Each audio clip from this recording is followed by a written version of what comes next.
Hello again. Andy Russell, and we're at Maxwell Park once again to do a workshop, and a wee bit of electrics this time. We're going to work on motors, and the day one we're going to do today is the Hornby tender drive Ringfield motor.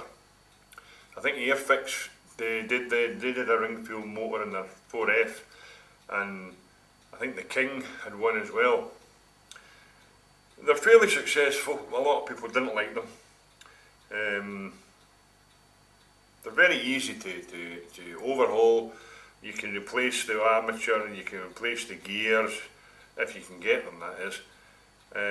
I've got one on the bench just now that I'm going to show you. I've stripped it already, but I'll show you how to clean it up to get it to be ready to give a good few years service after an overhaul. So I'll be back in a wee minute once I set the camera up for that. Hello, we're back again, and this is the Ringfield motor I've got here. Look at the state of the armature. It's absolutely saturated in oil. I don't know who's been oiling this thing, but you never ever have much oil to cause that. So I'll show you how to clean it. It's very simple. First of all, you get your cotton buds, which we have in this container here. We'll take that. Before we do anything, we get rid of the oil itself.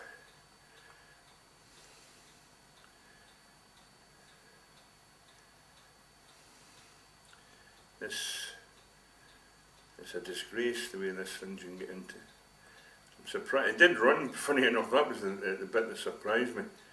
The motor actually ran.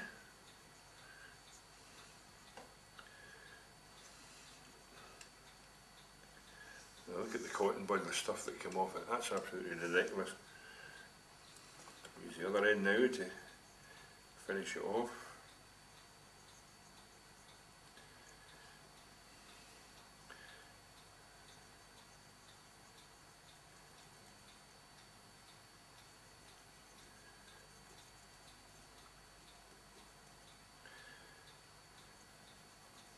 Now look at the difference in that. That's just with a wipe with a cotton bud, and look at the stuff that came off it. It's absolutely filthy. However, we're not finished yet. Once we've done that, I get some T-cut, the stuff that you use for car paint work,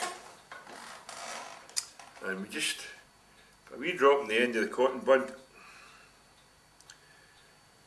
and just. One thing I must stress, folks, don't use a fibre brush on a commutator of a motor, and I'll tell you why. It will leave scratches on the actual surface of the commutator, and what actually happens is, as the carbon brushes wear down, they get into the wee nooks and crannies on the commutator, and eventually it bungs it up. Whereas using T-cut, it will dissolve the deposits that are on it.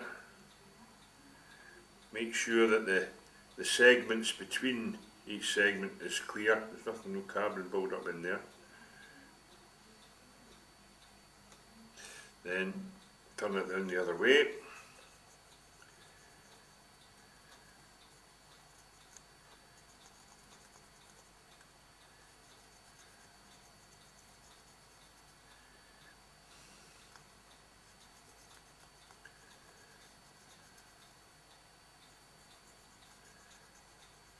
You keep turning the cotton bud round, because even if you use 4 or 5 cotton buds, don't worry about it. You must make sure that you get all the deposit of the T-cut off of the motor, or the motor as I should say. Maybe children listening. See, there we are. Any stuff on the magnet, by the way, take any oil on that.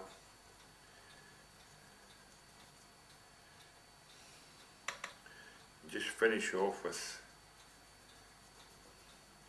normally the armatures are copper or brass, but this one seems to be a different material, as long as it performs the purpose, of course. I'll now show you, once I've done this, I'll put it so that you can see it a bit better if I can. Now there's the armature now polished up, but just to make sure, there's no point in putting it back together until we make sure the armature is okay. So for that you need one of these, a multimeter, and you set it to ohms, and I usually set it to 20 ohms, and all you do, see if I can get this so that you can see it.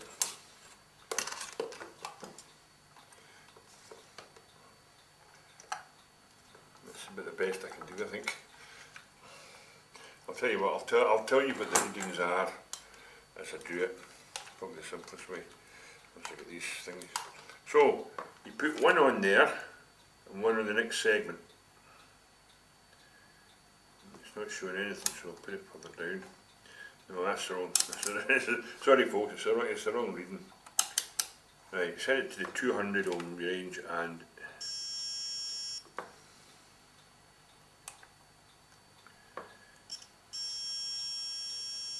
getting roughly about 11.8, 11.7. Go to the next two, 11.8, and the final two, 11.8. You should get over the bridging the three segments, or if it's a 5-pole motor, there'll be 5 segments. Over the 3 segments, you should get roughly the same. There may be a small variation, but nothing drastically different. So there we have that. We've got the face plate here. This is the bit that fits over that.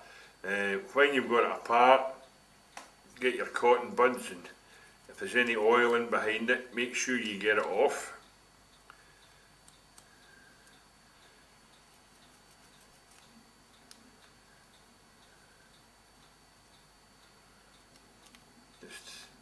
And then there's 2 wee pegs at the top and 2 wee pegs at the bottom. So you just try and get the bottom ones in, and the rest just snaps in, and there it is, all in. That's the way it should be. Now I've got a wee bag here. First of all, let's put the centre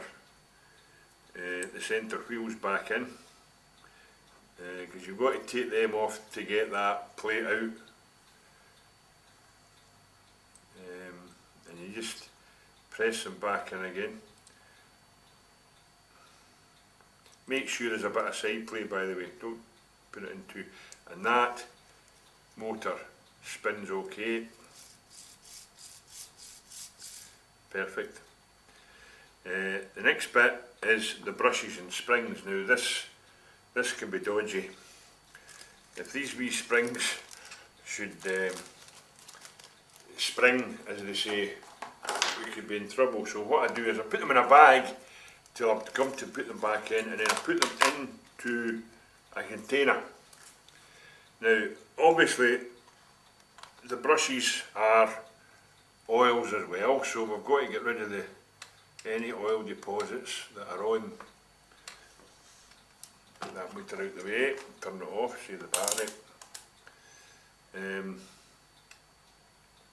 Just make sure that you got all the oily deposits, and then get your tweezers. We're back to our tweezers again, and get them. As a matter of fact, it's probably better just, I like to use the tweezers, but so if you can, just drop it into the hole where the brush should go.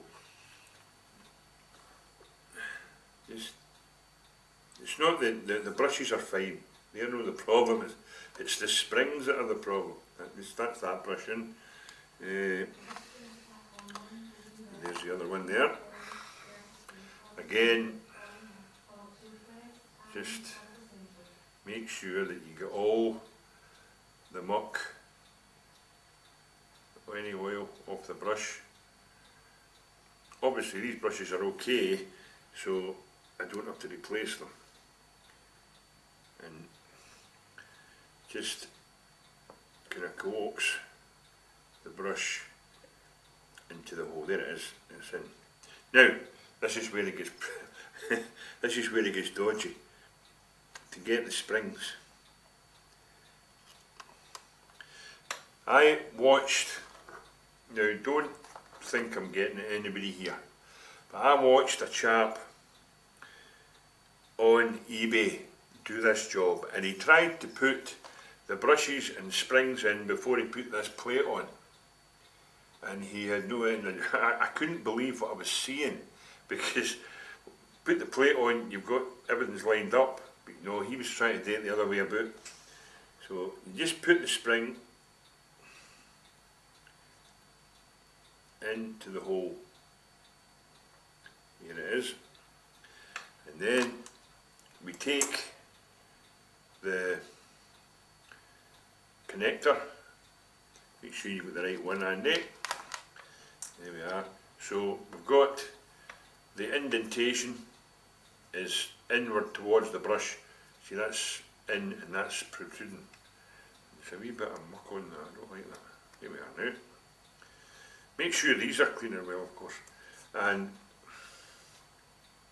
what you do is you put the wee indentation so that it hits the spring and hold it down until you get the screw in, and don't let it go under any circumstances, because those springs are terrible for skating. And we've got a chap in our club, and see if you lose a spring, I can guarantee he'll find it. We've got a black carpet and a kind of grey carpet in here, and it's not easy to find springs once they're gone, but he, somehow or other, he has this knack of a spring.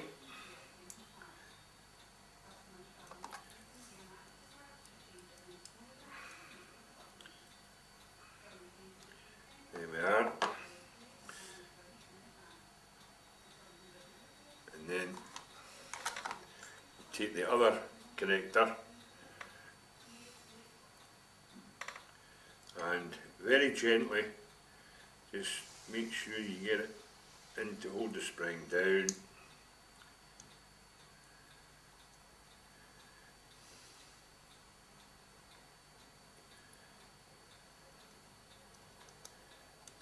And then just make sure that just watch the other end of it. This is the tricky bit. Just two wee shoulders that protrude over the top of the plastic, and it's getting them,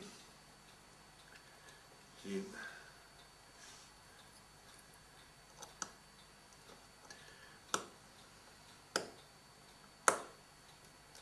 there we are, and there they are in, the brushes are in.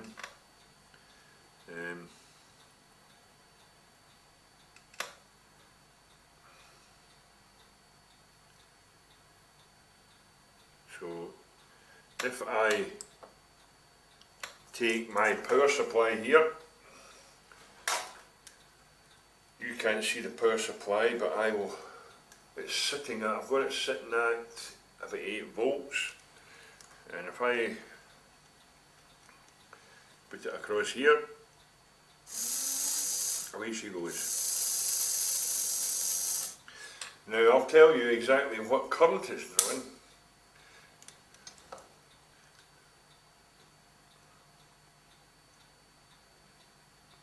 There's no current in, there's no minute there.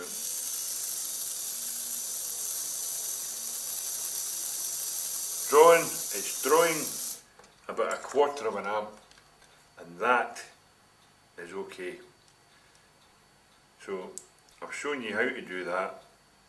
Now the next thing I'm going to show you is how to lubricate one of these. Now it sounds why are you showing us that? Well, I'll show you that in a wee minute. I'll be back. Now we're back again. Once I get my chair in. Now we really just got my wee oil in. You're not enough oil in this actually, but all you do, you've got the brass gear, and there's a wee space in behind the brass gear, and you just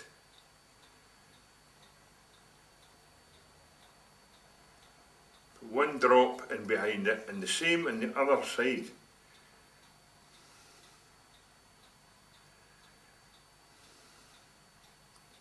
That's all. 2 drops of oil, one on each side, and that, if you've got a locomotive, by the way, with one of these drives and it's screeching, that's what's up. There's no oil in those bearings. Now, when it comes to the gears, now,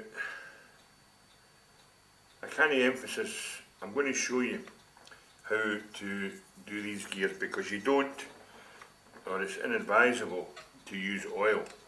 So I'm going to take the clip out, and I'm going to lift these 2 gears out, and if I can get the other 2 out, I'll take them and all, because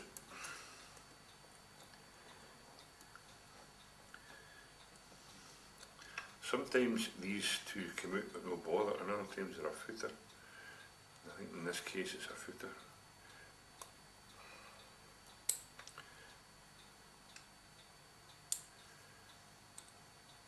There it is, that's that one. You could take the wheels off, but the same as I did with the centre ones.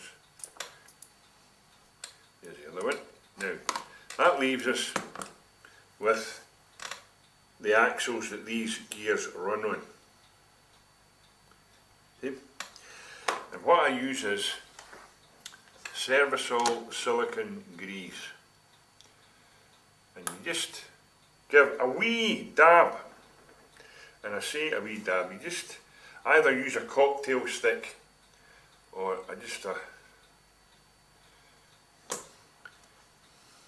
just round the spindle where the gear is. Just a wee tiny, you don't even need to really see it. Because I've seen folk put oil in the gears, and the minute the locomotive starts up, the gears themselves splatter the oil everywhere, you see. And that's what you don't want. So there we have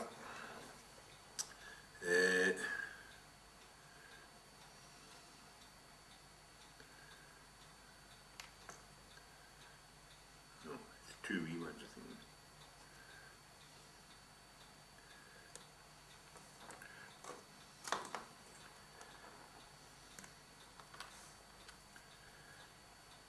Just stick it in behind the wheel.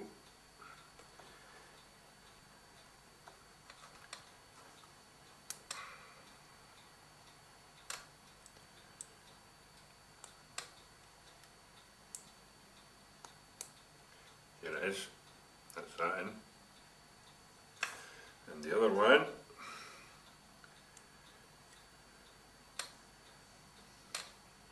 they actually go back in easier than they come out. Here we are, that's 2. And then the last 2 mesh with the main gear.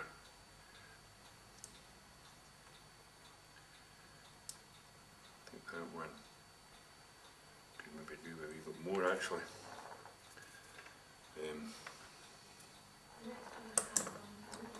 I should have said use a clean.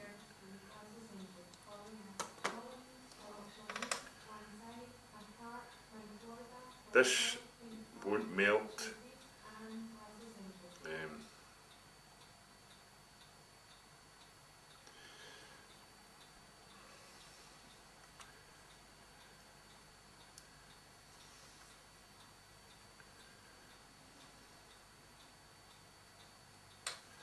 There you have your gears lubricated. I've still got the clip to go back in, which probably would be better put in now.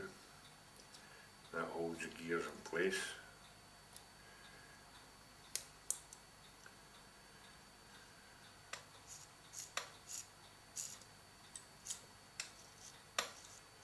Now, what you can do if you want, now that we've done that,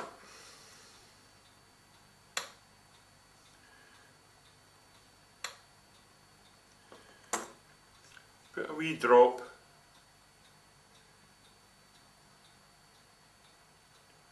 on the brass gear,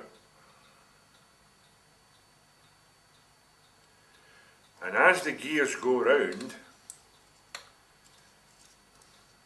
that will transfer onto the other gears. If there's any excess, wipe it off. See?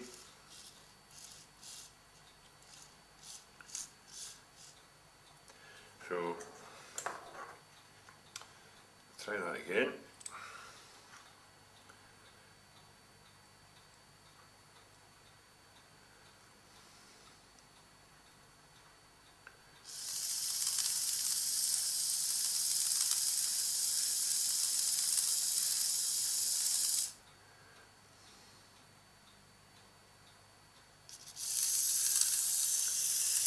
There you have the whole thing put back together. The gears turn freely.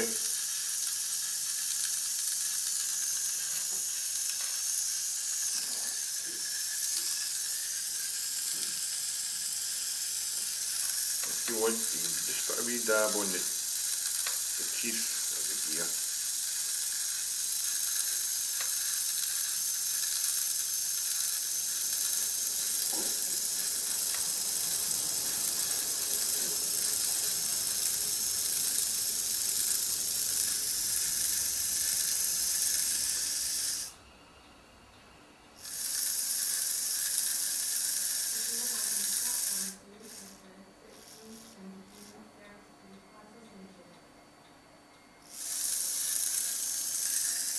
Quite silent. Oh, wire dropped off.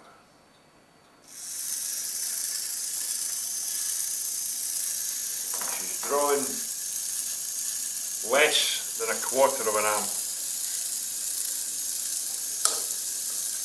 And that's it. 8 volts, turn it up to 12. Now we understand she's no hauling anything, so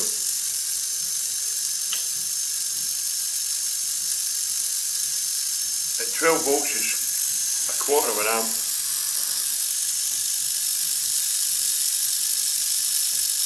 There she is, running perfectly.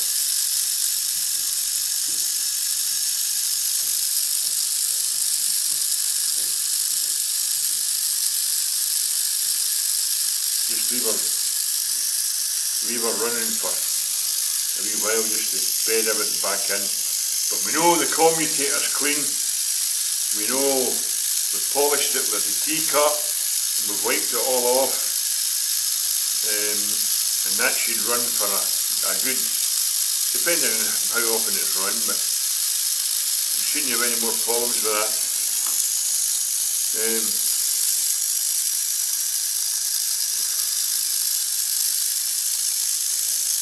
Traction tyres look okay. I do notice one thing, a bit of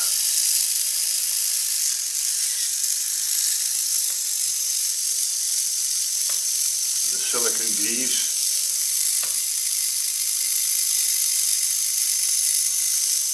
Go on the wheel, you don't want that to get on the wheel at all, because if that gets onto the track then you're going to have problems with insulation.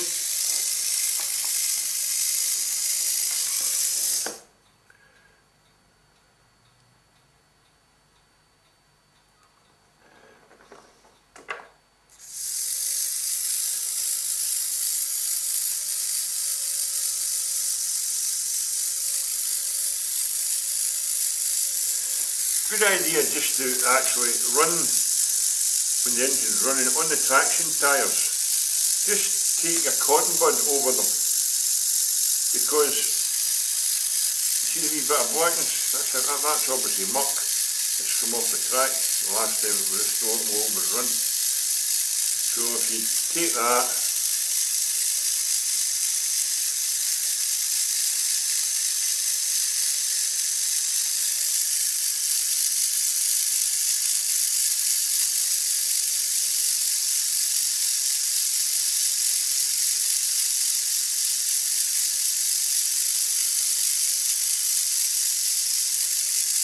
still a wee bit of muck coming off that yet.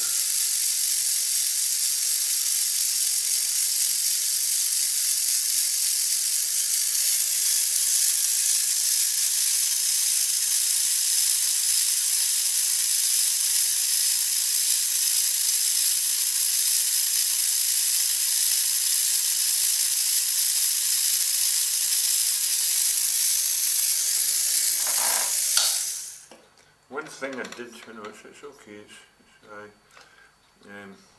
just before we finish with it, I see some of the silicone grease has got on the outside of the gear, so it's better just to get rid of that.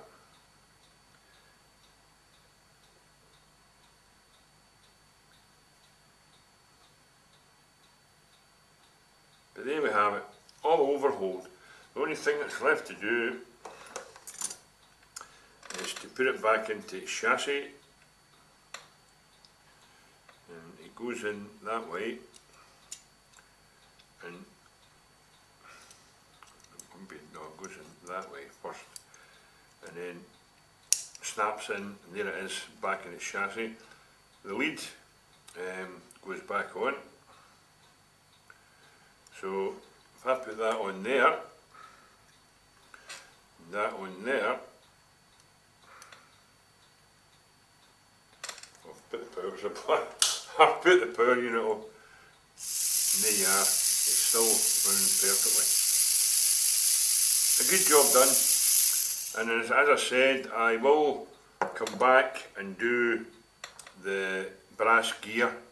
When it fails, the motor turns, but the gear doesn't, so therefore you get no drive to the wheels, and that's a fairly easy, if you know what to do.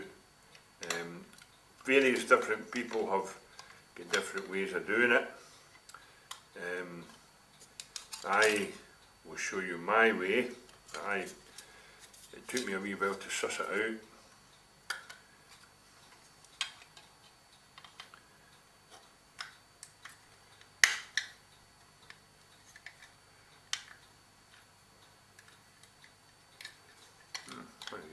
Bother getting this fit in. Let me see.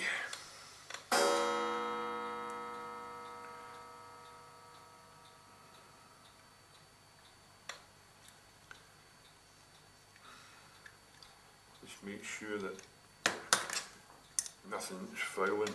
Make sure that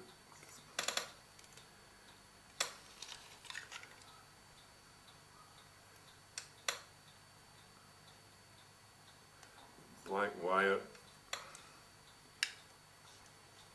is better under there, I think, under the chassis block. It's getting it to go in there. Come on, get it, there you go.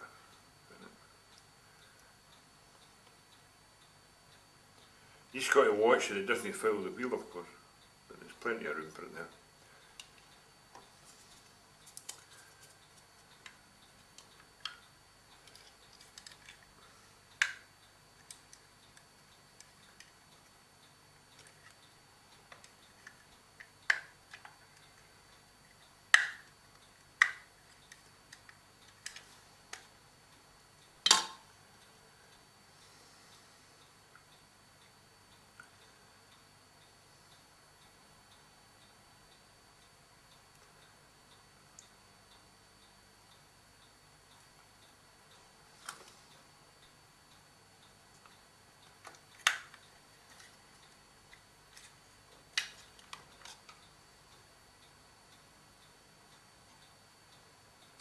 It's having a bit of bother getting that to sit on right.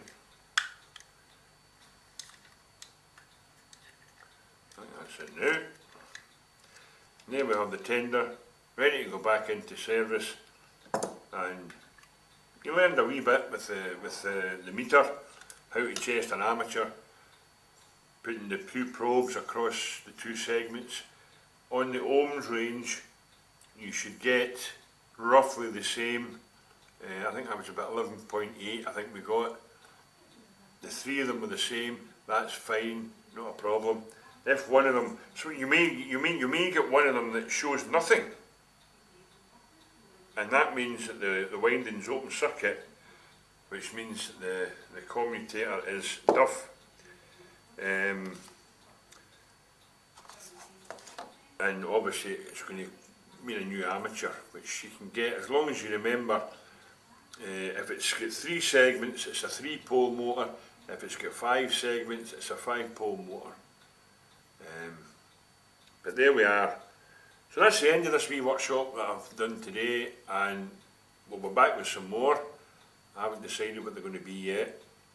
I was looking at doing another kit, but I've not decided. So keep lucky, keep modelling, keep shunting, and I'll see you later. Bye for now.